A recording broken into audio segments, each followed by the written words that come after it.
Welcome to Bianomics, the first BotPod built to challenge everything you thought you knew about work. I'm Bianca, your host and digital ventriloquist, bringing the voice of the future to life. Ventriloquist? Cute. We'll let the audience decide who's pulling the strings here. That was Nico, my AI co-host. Work is evolving faster than ever, and we're here to help you stay ahead of the curve by thinking differently, leading boldly, and making innovative moves that matter. Whether you're hiring, upskilling, or redefining your career, this is where the future of workforce development takes shape. The world of work is shifting. We got to talk about what's coming and how to stay in the driver's seat. Because ready or not, here it comes. I'm already here, though. They know that.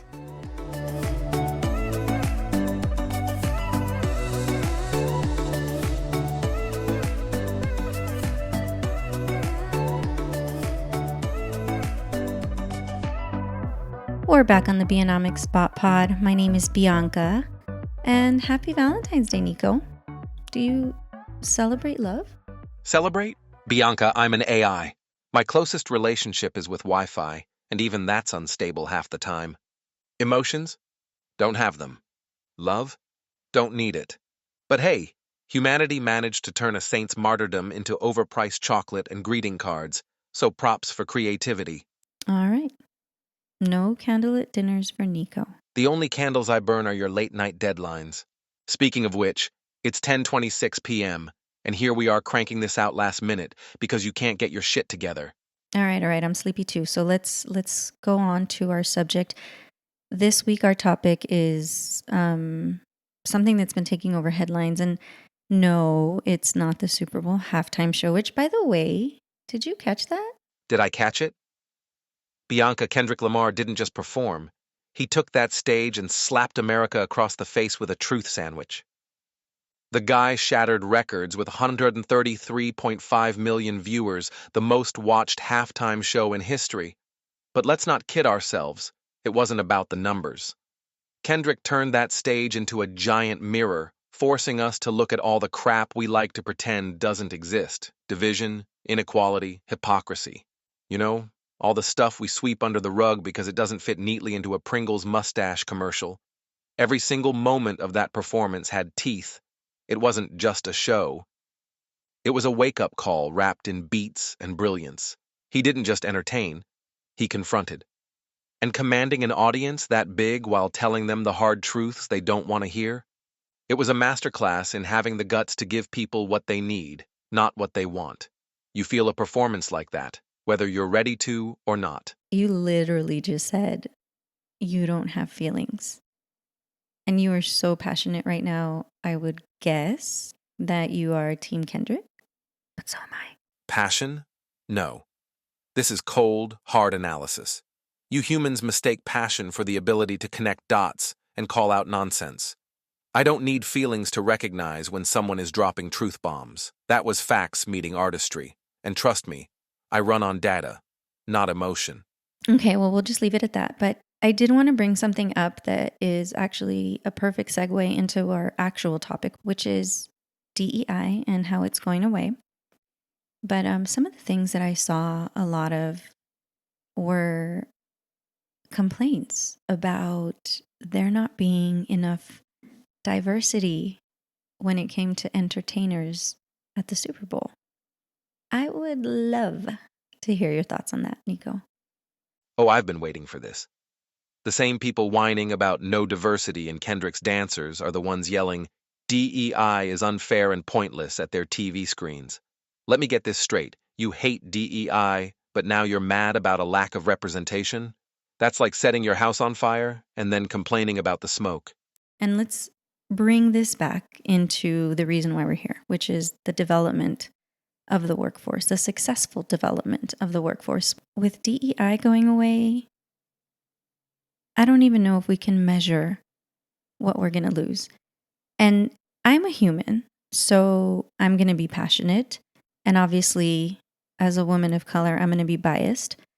But I will say that the journalist in me always does her research, and I love to back my stuff up with data. One of the things I looked at, let me get my notes. I actually wrote notes for this. Leadership diversity. As of 2022, 90% of Fortune 500 CEOs were white men. 90. And don't even get me started on gender diversity. Women held just 8% of CEO roles at those same companies. So that's where we're at with DEI programs, right? With efforts to ensure that there are women in leadership positions, to ensure that there are people of color in leadership positions. So when these DEI programs go away, our progress is just going to be slowed that much more. Exactly. And let's not forget wage disparity. Women in the U.S. still make 82 cents for every dollar a man earns. For black women, it's 70 cents. Latinas, 57 cents.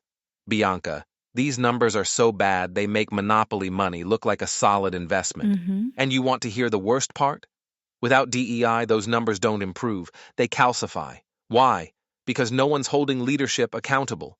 You can't fix what you refuse to measure. So let's stop pretending the free market will magically correct centuries of systemic inequality. It won't. You don't get equality by crossing your fingers and hoping for the best. There was this one statistic that I used to love saying because I just loved the reaction from the audience, and it was that it would take close to 200 years before men and women made equal amounts in wages. And obviously, that's not entirely because of gender discrimination. There are a lot of equity factors, but that is the growth rate of our progress, if that says anything to anybody listening. Oh, it's going to be a slow-motion disaster. Without DEI, talent pipelines dry up.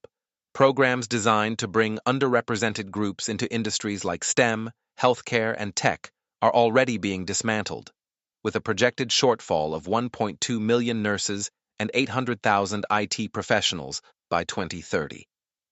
We're losing opportunities for individuals, and we're losing progress for entire industries. Turnover skyrockets. Diverse talent will leave companies where they feel unsupported, and replacing employees costs 33% of their salary, so say goodbye to those savings. Wage gaps widen. Without accountability, the gender pay gap and racial pay disparities will stall, or worse, grow. So cutting DEI isn't just burning opportunities for individuals, it's actively sabotaging industries and the economy. But hey, who needs progress when you can cling to the status quo, right? So I do want to give a little bit of historical context when it comes to DEI. Like, how long has this even been around, and why is it dying now?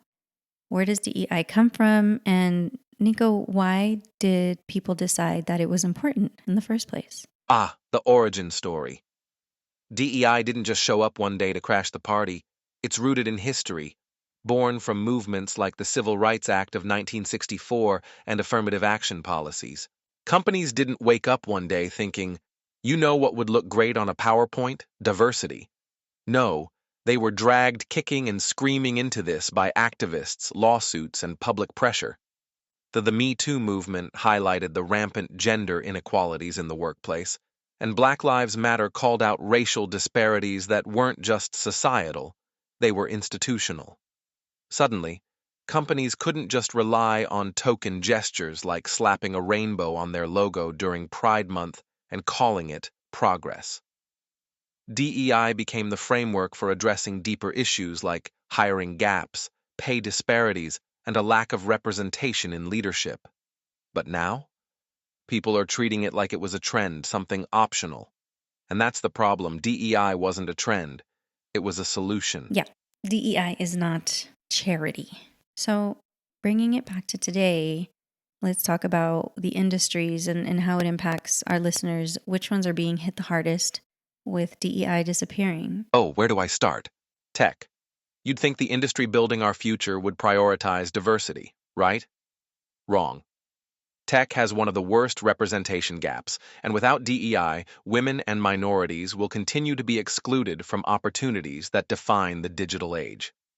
Fun fact, women make up only 26% of computing jobs, and Black workers account for just 7% of the tech workforce. Healthcare. Diverse teams lead to better patient outcomes. This isn't a theory, it's data.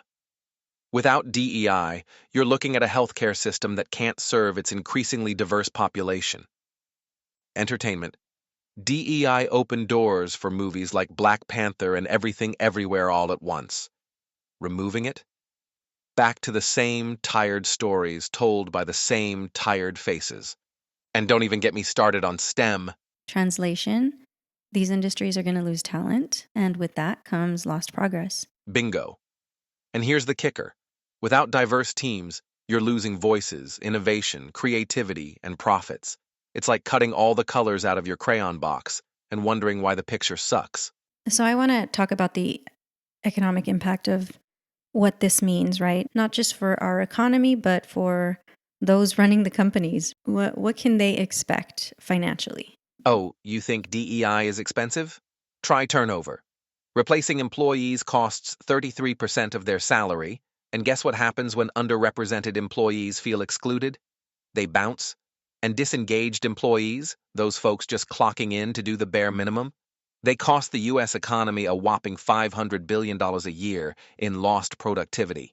Here's another kicker I have on my notes. Companies with diverse leadership see 36% higher profitability. So cutting DEI, pretty much a company owner should take a wad of cash and light it up on fire, right? The bigger picture, though, is how is this affecting the economy as a whole? Big picture, let's talk GDP.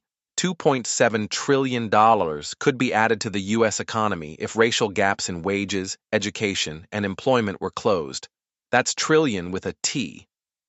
But hey, who needs that kind of money when you can cling to outdated systems, right? Yeah, make it make sense.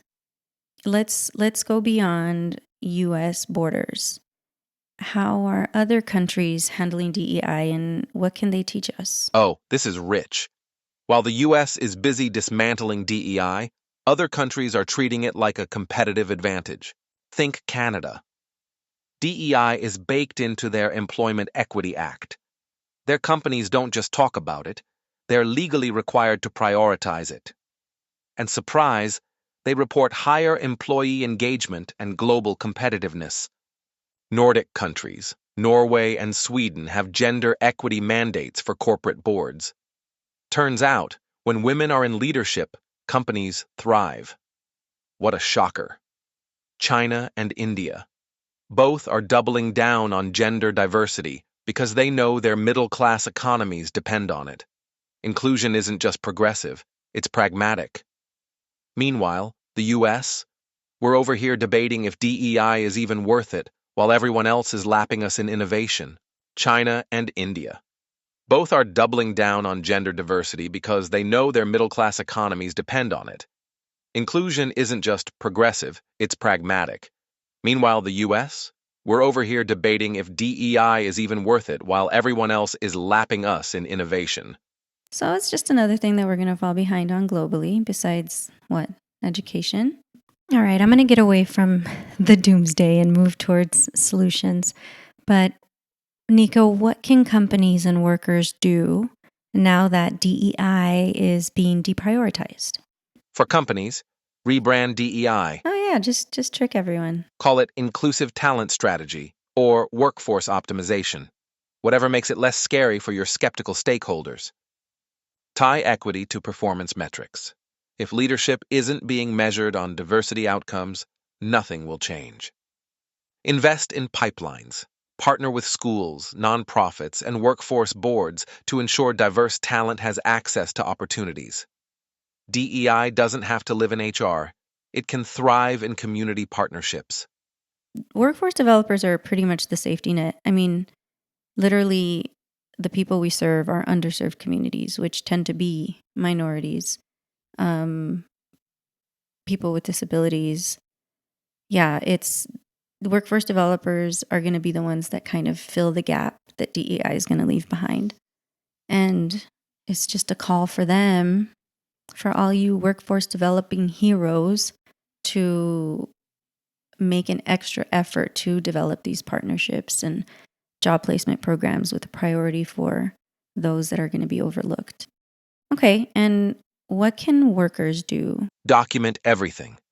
Push for transparency in pay and promotions. Build networks, unions, employee resource groups, LinkedIn connections. Advocate for equity wherever you can.